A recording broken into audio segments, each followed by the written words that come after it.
My parents called it just a get-together when I wasn't invited to my sister's anniversary party. I showed up anyway. My sister thought I didn't see her kid hide something strange in my backpack. I checked it and froze. Then I quietly slipped it back into her jacket pocket. Dad screamed, "What the hell are you doing here? Nobody wants your face ruining this." Mom spat, "Get out before I throw you out myself." Sister hissed, "You pathetic leech, always showing up where you're not wanted." 30 minutes later, the police showed up. The text from my cousin Hannah arrived at 9:47 p.m. on a Thursday. "Hey Emma, are you going to Madison's anniversary thing on Saturday?" I stared at my phone screen, confusion washing over me. Anniversary thing. Madison was my older sister, and yeah, she'd been married to Derek for 5 years now. This must be their 5th anniversary celebration, but this was the first I'd heard about it. "What anniversary thing?" I typed back. 3 dots appeared, then disappeared, then appeared again. Finally. "Oh, you don't know? Your parents are hosting it at their place. Dinner party. The whole family's coming. I thought you'd be there for sure." My stomach dropped. I called Hannah immediately. "I'm so sorry," she said before I could even speak. "I genuinely thought you knew. Your mom mentioned it at Aunt Carol's birthday last month. She said it was going to be this nice family celebration for Madison and Derek." "She never told me," I said quietly. My hands were shaking. "Nobody told me." Hannah went silent for a moment. "Emma, that's really messed up. Do you want me to say something to your mom?" "No," I said quickly. "Don't. I'll handle it." After we hung up, I sat on my couch for an hour just processing. This wasn't the first time my family had excluded me, but it hurt every single time. Madison had always been the golden child. Perfect grades, perfect husband, perfect kids. I was the one who'd chosen a different path, gone to community college instead of the state university they'd wanted, became a graphic designer instead of going into law like Dad had hoped. But this, planning a whole party and deliberately not inviting me, that felt like a new low. I texted my mom the next morning. "Hannah mentioned Madison's anniversary party tomorrow. Should I bring anything?" Her response came 20 minutes later. "It's just a small get-together. Very intimate. We didn't think you'd be interested. Just a get-together." Like that made it better. Like calling it something casual somehow justified leaving out your own daughter. I made a decision right then. I was going to show up anyway. Maybe it was pride, maybe it was stubbornness, but I needed them to face me. I needed to see their expressions when I walked through that door. Saturday evening, I put on a nice burgundy dress, did my makeup carefully, and drove to my parents' house in the suburbs. Their street was lined with cars when I arrived at 6:30 p.m. Through the large front windows, I could see people mingling, laughing, holding wine glasses. The warm light spilling out onto the lawn made the whole scene look like something from a magazine. I recognized my Uncle Tom's truck, Aunt Carol's sedan, my grandmother's old Buick. They were all there. Every single person in our family had been invited except me. My heart pounded as I walked up the driveway. I could hear music playing inside, the murmur of conversations. I didn't knock. I just opened the door and walked in. The entry hall opened into the living room where about 30 people were gathered. It took a few seconds before anyone noticed me. My cousin Ryan saw me first, and his eyes went wide. Then Aunt Carol turned, and her smile froze on her face. The conversations didn't stop immediately. It was more like a wave, people gradually realizing I was there, the volume dropping, heads turning. Within 30 seconds, the entire room had gone quiet. Madison was standing by the fireplace with Derek, her hand resting on his arm. She looked stunning in a cream-colored cocktail dress, her blonde hair styled in perfect waves. When she saw me, her face went pale, then flushed red. Mom appeared from the kitchen carrying a tray of appetizers. She stopped dead in her tracks. "Emma," she said, her voice tight. "What are you doing here?" "I came to celebrate Madison's anniversary," I said, keeping my voice steady. "I'm her sister, after all." Dad emerged from the crowd, his face already darkening with anger. He'd been drinking. I could see the flush in his cheeks, the glassiness in his eyes. "You weren't invited," he said loudly. It's a family party, I replied. I'm family. Madison stepped forward, and I could see the calculation in her eyes. She was always good at public relations, at managing appearances. It's fine, she said, though her smile was strained. Emma can stay. It's not a big deal. But Mom wasn't having it. It absolutely is a big deal. This is our house, and we decide who's welcome here. The tension in the room was suffocating. I could see people exchanging uncomfortable glances, unsure whether to intervene or pretend they weren't witnessing this family drama unfold. I stayed rooted to the spot. If they wanted me gone, they'd have to physically remove me. The silence stretched on, broken only by the soft jazz music still playing from the speakers. I could smell the catered food, expensive hors d'oeuvres that Mom had probably ordered from that fancy place downtown she always bragged about. The living room was decorated with silver and gold balloons, an elaborate floral arrangement on the mantel, and a professional photographer had been hired. Judging by the camera equipment set up in the corner, they'd spared no expense for Madison's celebration. Meanwhile, they couldn't even send me a text message. Uncle Tom cleared his throat awkwardly. Well, maybe we should all just calm down. Stay out of this, Tom, Dad snapped, cutting him off. His jaw was clenched so tight I could see the muscles twitching. Aunt Carol touched my arm gently. Emma, honey, maybe it would be better if you... I pulled away from her. If I what? If I just accepted being treated like I don't exist? If I let them erase me from this family without saying a word? You're being dramatic, Madison said, her voice dripping with condescension. We can't invite you to every single thing. You need to stop being so needy. This isn't every single thing. This is a major family celebration, and you deliberately hid it from me. Derek stepped forward, placing a protective hand on Madison's shoulder. He'd always been spineless, always taking her side no matter what. Look, Emma, maybe there was a miscommunication, but showing up like this, uninvited, it's making everyone uncomfortable. I'm making people uncomfortable? I looked around the room. How do you think I felt finding out my entire family planned a party and conspired to keep it from me? My grandmother spoke up then, her elderly voice shaky but clear. Jennifer, Richard, perhaps Emma has a point. This does seem rather unkind. Mom whirled on her. Mother, please, you don't understand the full situation. Then explain it to me, Grandma insisted. Explain why my granddaughter wasn't invited to her own sister's anniversary party. Because she's exhausting, Madison burst out. Every single family event, she finds something to complain about. She criticizes my parenting. She makes passive-aggressive comments about my career. She acts like we all owe her something just because she exists. The accusations hit me like slaps. I've never criticized your parenting. You absolutely have. Last Christmas, you told Chloe she didn't need to share her toys if she didn't want to, completely undermining what I just told her. I was teaching her bodily autonomy, that her belongings are her own, and she gets to decide. See? This is exactly what I'm talking about. You always have to be right. You always have to make me look bad. My hands balled into fists at my sides. You're the one who looks bad right now, Madison. You planned a party, invited everyone we know, and specifically excluded your own sister. How is that anything other than cruel? It's self-preservation, she shot back. We're allowed to have boundaries. We're allowed to celebrate without you sucking all the joy out of the room. Dad moved closer, invading my space. His breath smelled like whiskey. You want to talk about humiliation?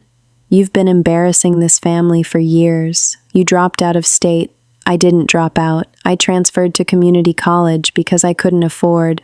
You gave up, he continued over me. You took the easy path. You work some little freelance job from your apartment instead of building a real career. You're 32 years old with nothing to show for it. The cruelty in his assessment stole my breath. This was what he really thought of me. All these years, I'd known they were disappointed, but hearing it laid out so bluntly was devastating. I have a career, I said, my voice barely above a whisper. I have clients. I support myself. Barely, Mom added. You live in that tiny studio apartment in the bad part of town. You drive a car that's 15 years old. You can't even afford to go on vacation. Not everyone measures success by square footage and car models. No, but successful people don't have to beg their parents for money every few months, Dad said. My face burned with shame. I had borrowed money from them twice in the past 3 years, both times for emergency car repairs. I paid them back within 60 days each time, but they were going to use it as ammunition now, in front of everyone. I paid you back, I said. That's not the point. The point is you needed to borrow in the first place. Madison has never asked us for a dime. She handles her finances like an adult. Madison stood there with her arms crossed, a satisfied smirk on her face. This was what she'd wanted, to see me torn down, to watch me squirm under our parents' criticism. Hannah stepped forward. Okay, this is getting way out of hand. Emma, why don't you come with me? We can go grab coffee or something. Hannah, this doesn't concern you, Mom said sharply. Actually, it does. Emma's my cousin and my friend, and you're all ganging up on her. It's horrible to watch. Then don't watch, Madison snapped. Nobody's forcing you to be here either. Hannah's eyes widened. Are you seriously threatening to kick me out of the party too? I'm just saying that if you don't like how we handle our family business, you're welcome to leave. Other cousins and aunts and uncles were starting to murmur now, clearly uncomfortable with how nasty things were getting. But nobody else spoke up. Nobody else defended me. I realized in that moment how completely alone I was. These people, my family, had chosen sides long ago, and it wasn't my side. You know what? I said, my voice steadier now. You're right. I should go. But before I do, I want you all to remember this moment. Remember how you stood here and said nothing while they tore me apart. Remember that you watched them exclude me, humiliate me, and treat me like garbage, and you did nothing. Aunt Carol looked away, guilt flashing across her face. Uncle Tom studied his shoes. My cousin shifted awkwardly. Emma, Grandma started. It's okay, Grandma. I know you tried. I looked directly at Madison. I hope you have a wonderful anniversary celebration. I hope it's everything you dreamed it would be. And I hope one day you realize what you threw away when you decided I wasn't worth even basic human decency. Madison's expression flickered just for a second. Something that might have been regret or doubt passed across her face, but then it hardened again. Stop trying to make yourself the victim. You brought this on yourself. How? By existing? By not being perfect enough? By not living up to the impossible standards you all set? By being bitter and jealous, she said. You can't stand that I have a good life, so you try to poison it with your negativity. I've never been anything but supportive of you. You've been passive-aggressive and judgmental. I've been honest. If you can't handle honesty, that's your problem.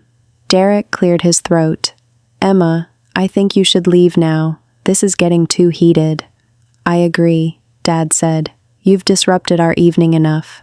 I wanted to scream. I wanted to throw something. I wanted to unleash years of accumulated hurt and anger. But what would that accomplish? They'd already decided who I was in their minds. Nothing I said would change it. Madison's 9-year-old daughter, Chloe, squeezed past the adults, her eyes curious. She'd always been a strange kid, quiet, watchful, too observant for her age.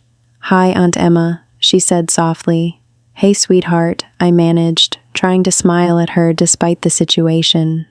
Chloe moved closer, and I felt her small hand brush against my side. I'd set my backpack down by my feet when I walked in, and I suddenly realized she was crouching next to it, her back to the room. Her movements were quick, furtive. Nobody else seemed to notice. They were all too focused on the confrontation brewing between me and my parents. Chloe stood up a moment later, her face expressionless. She walked back to her mother's side without a word. Something cold slithered down my spine. What has she just done? Dad took another step toward me. You need to leave now. Why wasn't I invited? I asked, my voice cracking despite my best efforts. What did I do that was so terrible you couldn't even tell me about this? Don't make a scene, Madison hissed. This is supposed to be my night. I'm not making a scene. I'm asking a legitimate question. Mom set down the tray with a sharp clatter. You want to know why? Because every time we include you, you bring everyone down with your negativity. You're always the victim, always complaining about how we don't appreciate you.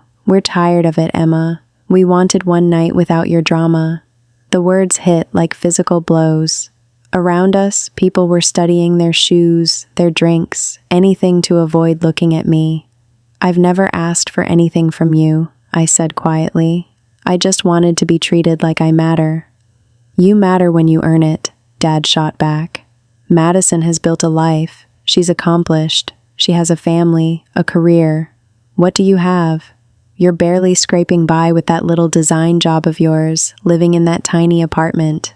The cruelty in his voice was startling. This wasn't just about the party. This was years of disappointment and judgment finally spilling out. I bent down and picked up my backpack, slinging it over one shoulder. Fine, I said. I'll leave. But as I adjusted the strap, I felt something unfamiliar press against my back through the fabric, something that shouldn't be there. My blood ran cold. Chloe, what did she put in my bag? I glanced over at her. She was standing very close to Madison now, watching me with those unnerving, intelligent eyes. There was something calculating in her expression, something that didn't belong on a 9-year-old face. I'll go, I said, but I need to use the bathroom first. No, Mom said sharply. You can leave right now. I'm not leaving until I use the bathroom, unless you want me to make a different kind of scene. Madison rolled her eyes.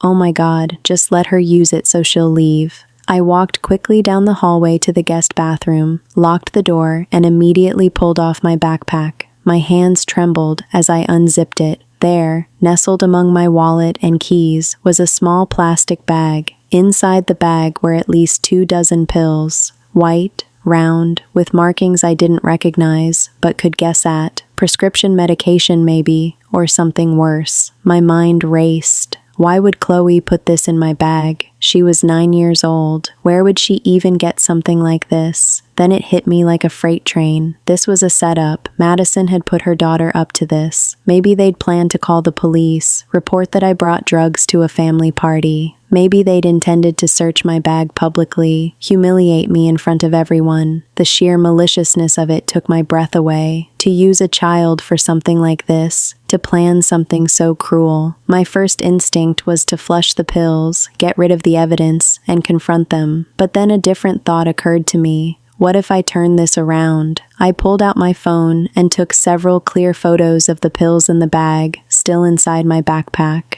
I documented everything, the timestamp, the location, the contents. Then I carefully extracted the bag using a tissue, making sure not to leave my fingerprints on it. I slipped the bag into my jacket pocket and returned to the living room. The party had resumed somewhat, though people were still clearly uncomfortable. Madison was talking animatedly to Derek, probably complaining about me. Dad was refilling his drink. Mom was fussing with food in the kitchen. I scanned the room and spotted Madison's jacket, a cream blazer draped over the back of a dining room chair. Chloe was across the room, being entertained by my grandmother. Moving casually, as if I was just passing through on my way to the door, I approached the chair. With my back to most of the room, I slipped the plastic bag into the inner pocket of Madison's jacket. My heart hammered so hard, I was sure someone would hear it.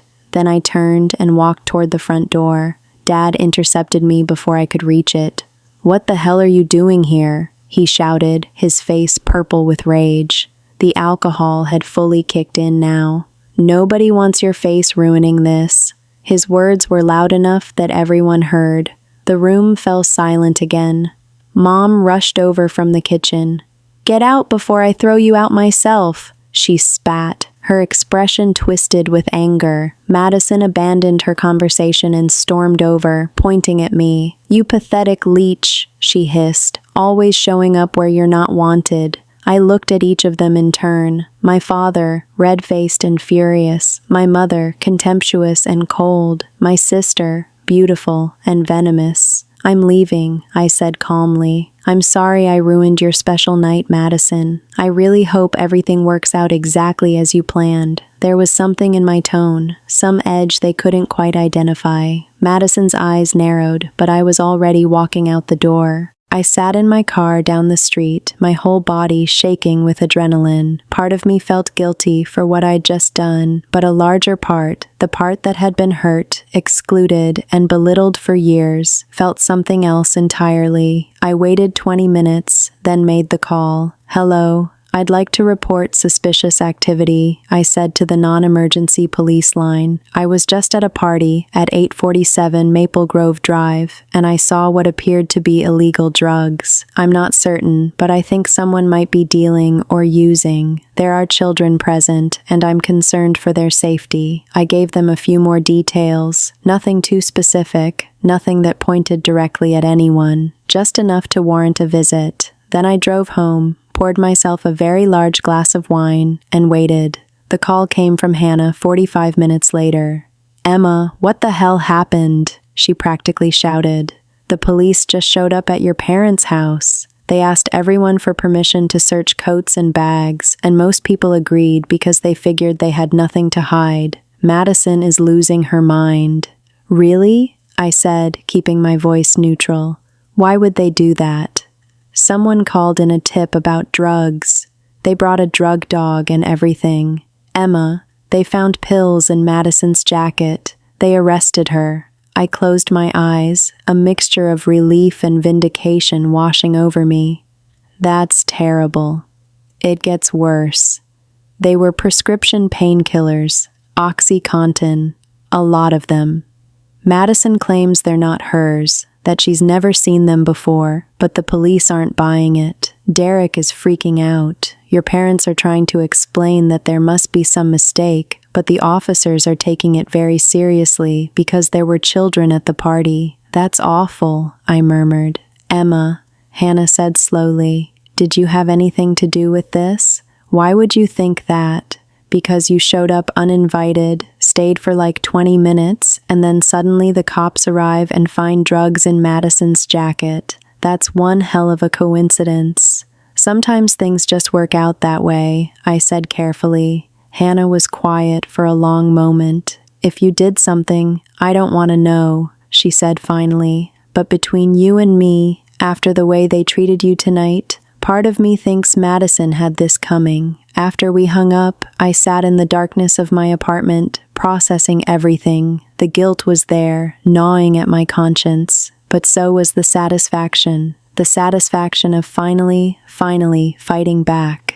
My phone buzzed constantly over the next hour. Texts from family members poured in, each one more frantic than the last. From Aunt Carol, "Emma, what's happening? The police are searching everyone. This is insane." From Ryan, "Did you know they were coming? Everyone's freaking out." From Uncle Tom, "Your father is having a breakdown. Madison's in handcuffs. What is going on?" I didn't respond to any of them. Instead, I opened a bottle of wine and sat on my couch, letting the evening replay in my mind. The look on Madison's face when I'd walked in, the venom in my parents' voices, the way everyone had just stood there watching me get torn apart. And then Chloe, sweet little Chloe, who I'd bought birthday presents for and taken to the movies, sneaking drugs into my backpack. Had Madison promised her something? Ice cream? A new toy? What do you tell a 9-year-old to make her willing to participate in framing her own aunt?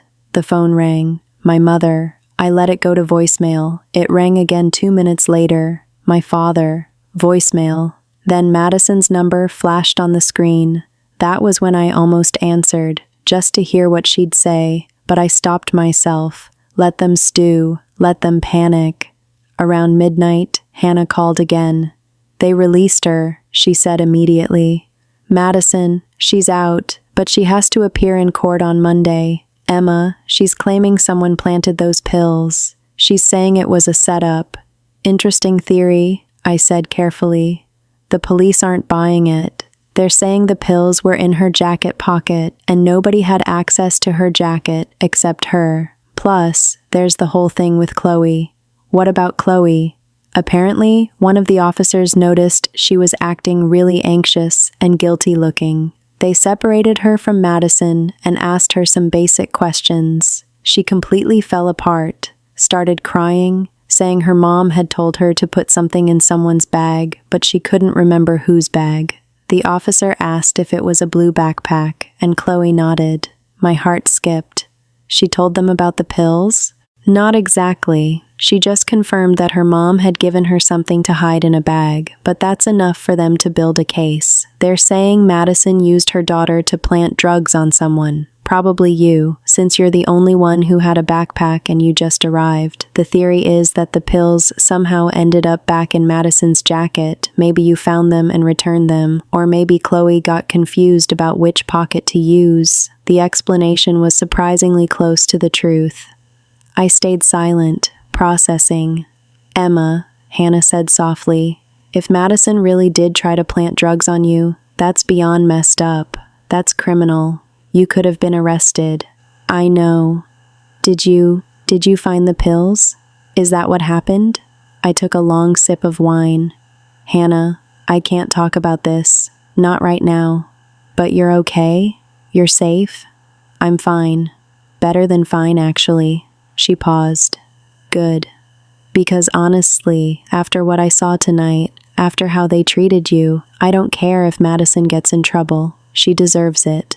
We talked for a few more minutes before hanging up. I tried to sleep but couldn't. My mind kept racing, playing out scenarios. What if the police figured out I'd made the anonymous call? What if they somehow traced it back to me? What if Madison hired some high-powered lawyer who could prove I'd planted the drugs on her? But as the hours passed and exhaustion finally took over, I realized something important. There was no evidence linking me to anything. I'd been careful. The photos I'd taken were for my own protection, stored on my phone with no cloud backup. The anonymous tip had come from a burner app that couldn't be traced, and the pills had ended up in Madison's possession, which made sense if she'd been the one who'd obtained them in the first place. Sunday morning arrived with a pounding headache and dozens of missed calls. I turned my phone off completely and spent the day in a fog, alternating between anxiety and a strange sense of calm. This was really happening. Madison was being charged. My perfect sister, the golden child, was facing criminal consequences, and I was the reason why. By Sunday evening, I couldn't avoid it anymore. I turned my phone back on and listened to the voicemails. My mother's voice, shrill and desperate. Emma, you need to tell the police that Madison would never do this. You need to help her, please. She's your sister. Call me back immediately. My father, angrier. I don't know what you think you're doing, but this family needs to stick together. Madison needs you to vouch for her character. Call me. Madison herself, her voice breaking. Emma, please. I know we've had our issues, but I swear I didn't do what they're saying. Someone set me up.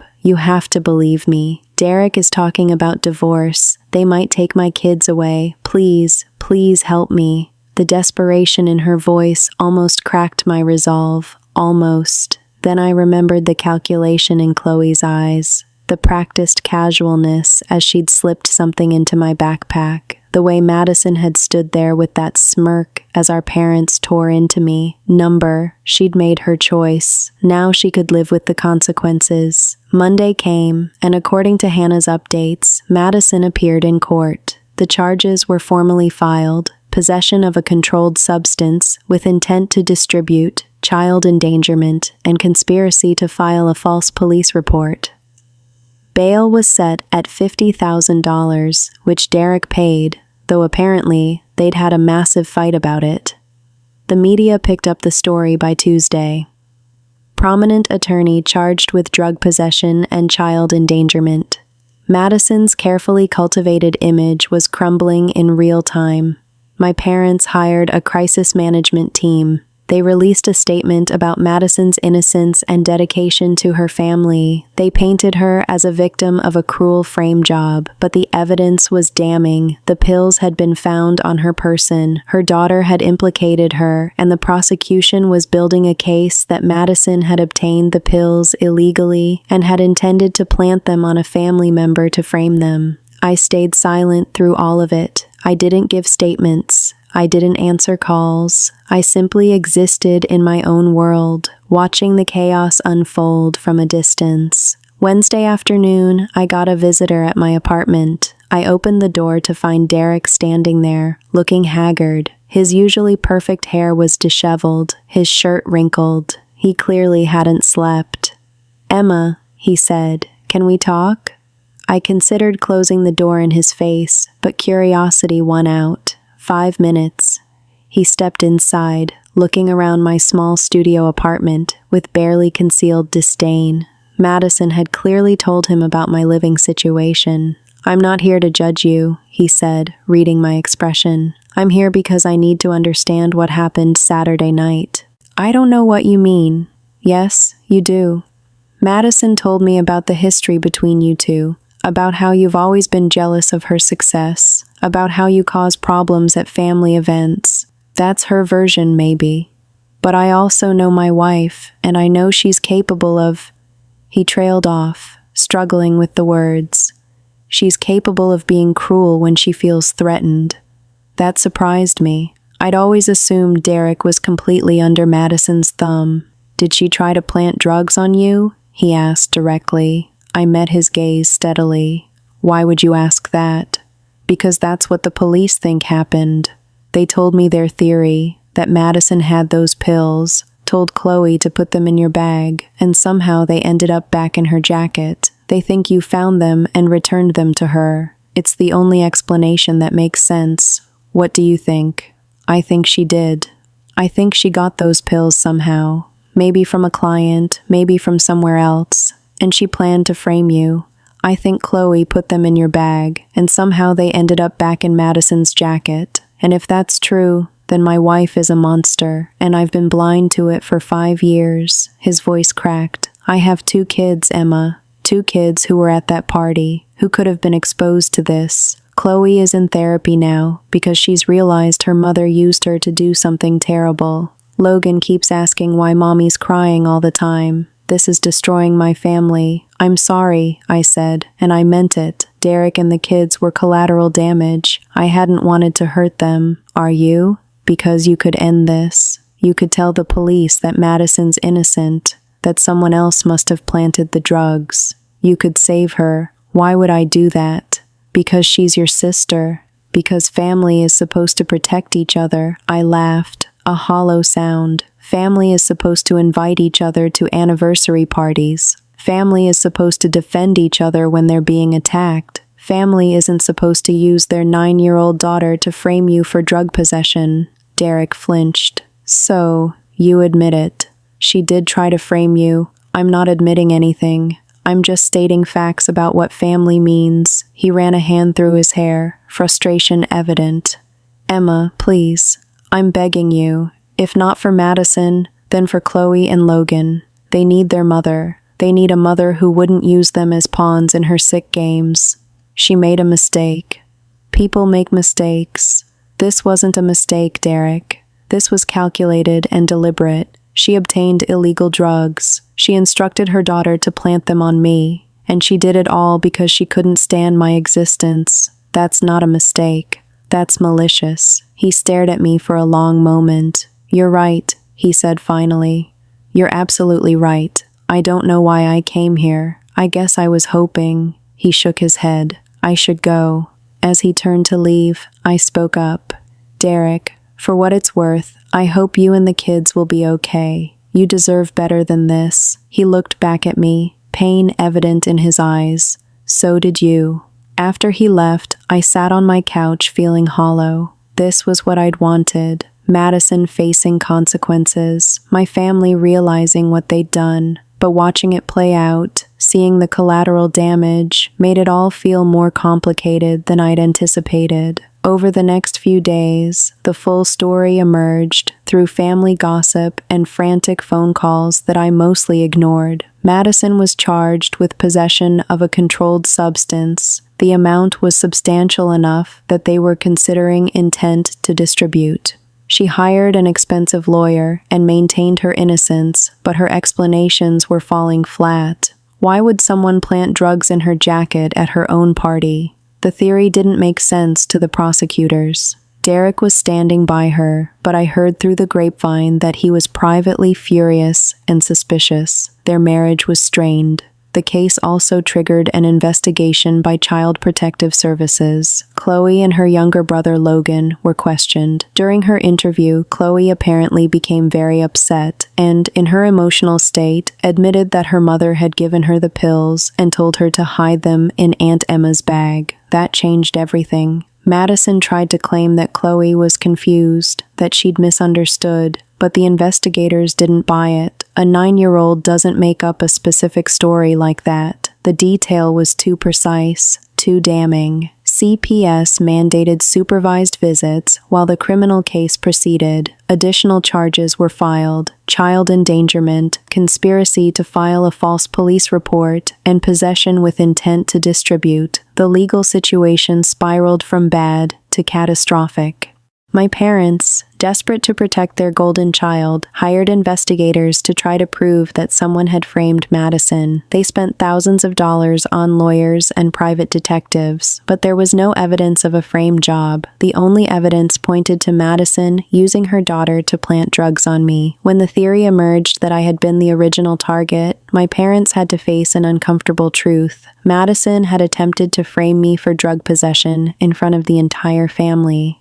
She planned to destroy my reputation, possibly get me arrested, all because she wanted me out of her life. Dad called me 3 weeks after the party. It was the first time we'd spoken since that night. "Emma," he said, his voice heavy, "we need to talk about what happened." "I don't think we do," I replied.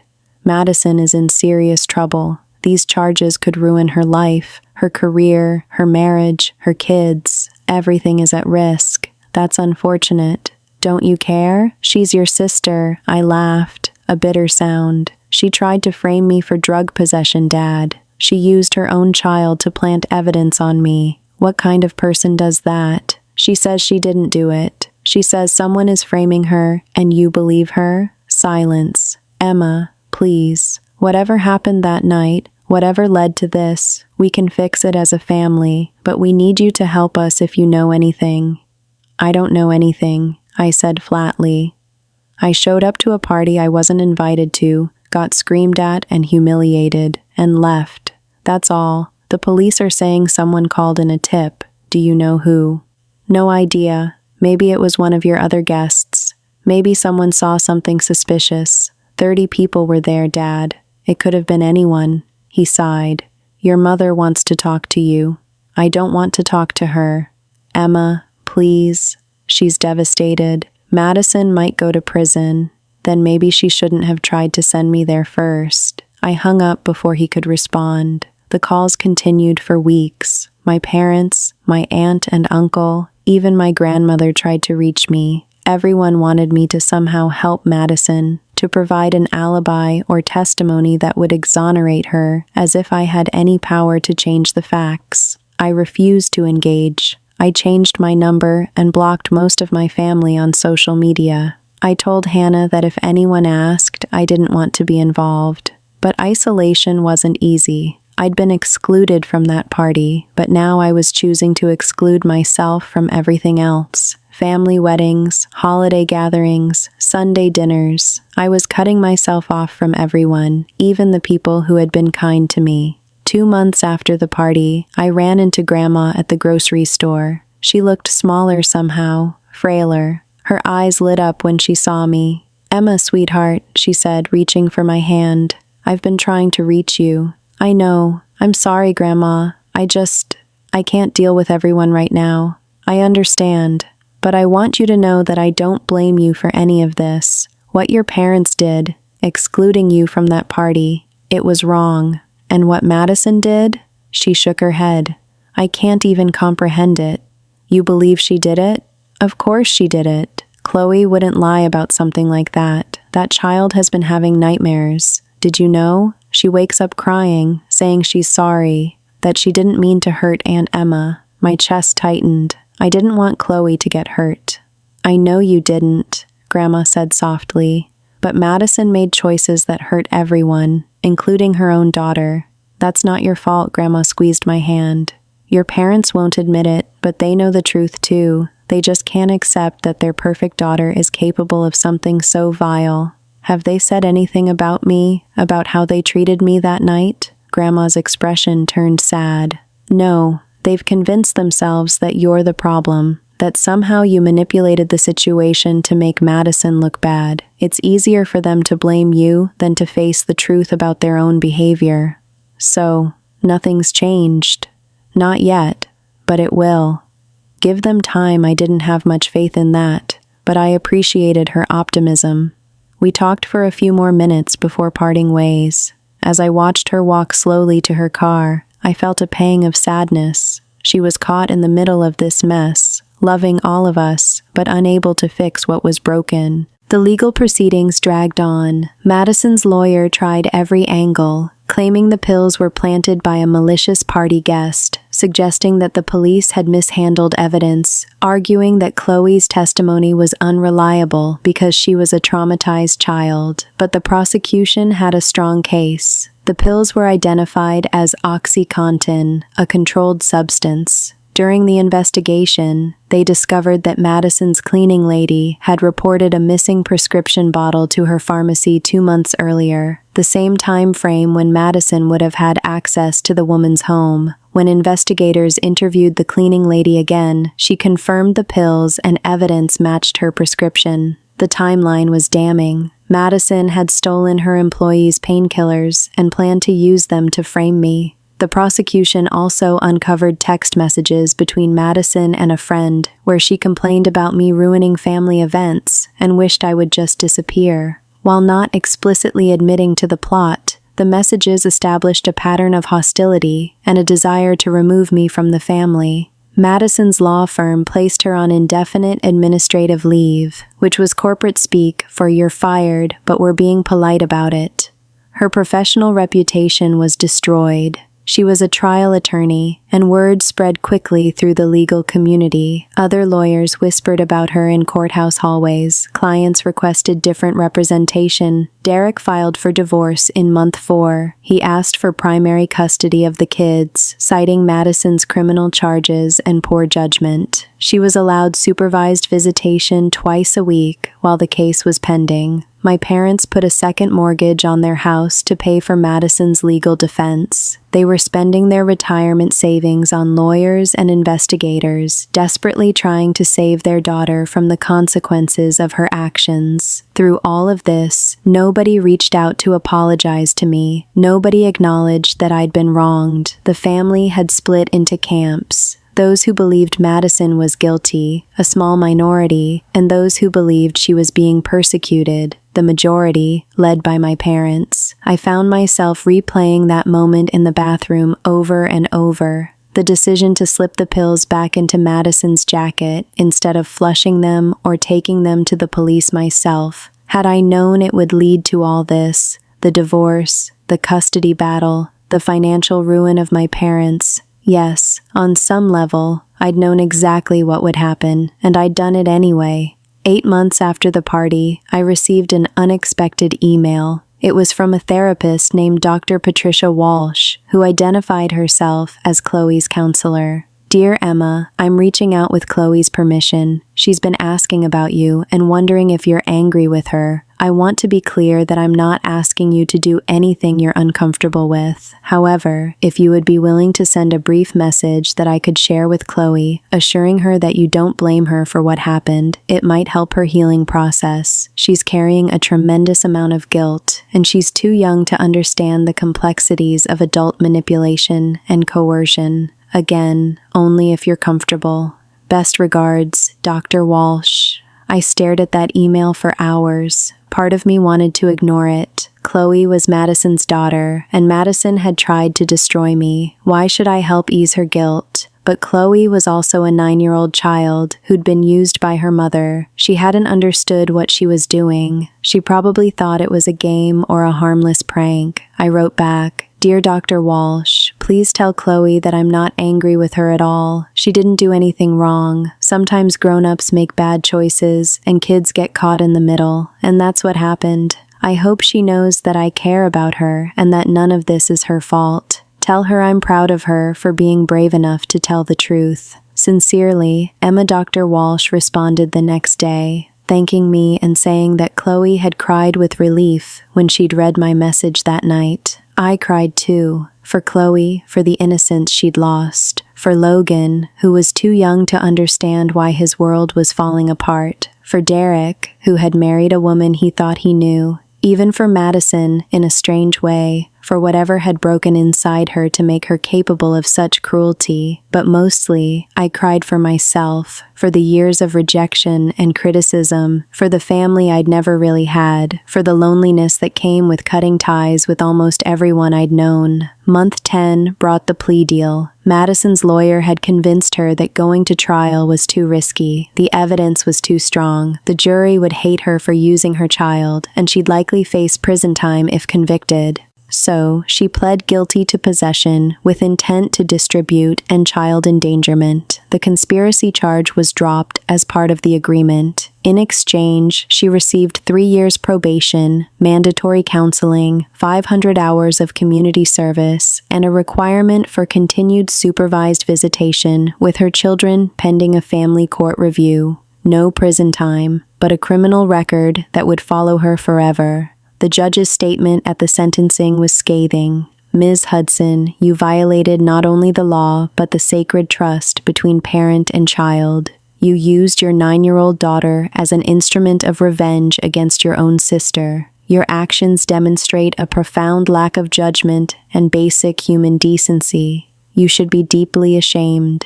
Hannah sent me the news article with the headline, "Attorney Sentenced in Drug Plant Scheme." "It's over," she texted. Madison took the plea. She's not going to prison, but her life as she knew it is done. I felt numb reading it. This was the ending I'd orchestrated. Madison had been brought down, exposed as the manipulative person she truly was. Justice had been served. So why did I feel so empty? Madison's trial was scheduled for 6 months later. I heard through Hannah that she'd taken a plea deal, pleading guilty to reckless endangerment and possession in exchange for probation, counseling, and community service. She avoided prison, but her reputation was destroyed. Her law firm asked her to resign. Derek filed for divorce. CPS required supervised visits with her children for 6 months. My parents never apologized to me. They never acknowledged that they planned a family party and deliberately excluded me. They never admitted that their treatment of me over the years had been cruel and unwarranted. But they did learn that I wasn't someone to be dismissed or humiliated anymore. I think about that night sometimes. The moment I found those pills, the split-second decision to turn the tables. Was it the right thing to do? Probably not. It was revenge, pure and simple, calculated and cold. But after a lifetime of being treated as less than, of being excluded and belittled and made to feel worthless by the people who were supposed to love me unconditionally, I'd finally stood up for myself in the only way that mattered. They'd called it just a get-together when they excluded me. They'd screamed that nobody wanted me there when I showed up anyway. They tried to plant drugs on me to eliminate me from their lives permanently. Well, they got their wish. I'm out of their lives now. Sometimes the trash takes itself out. Sometimes it just needs a little help finding the curb. I have no regrets.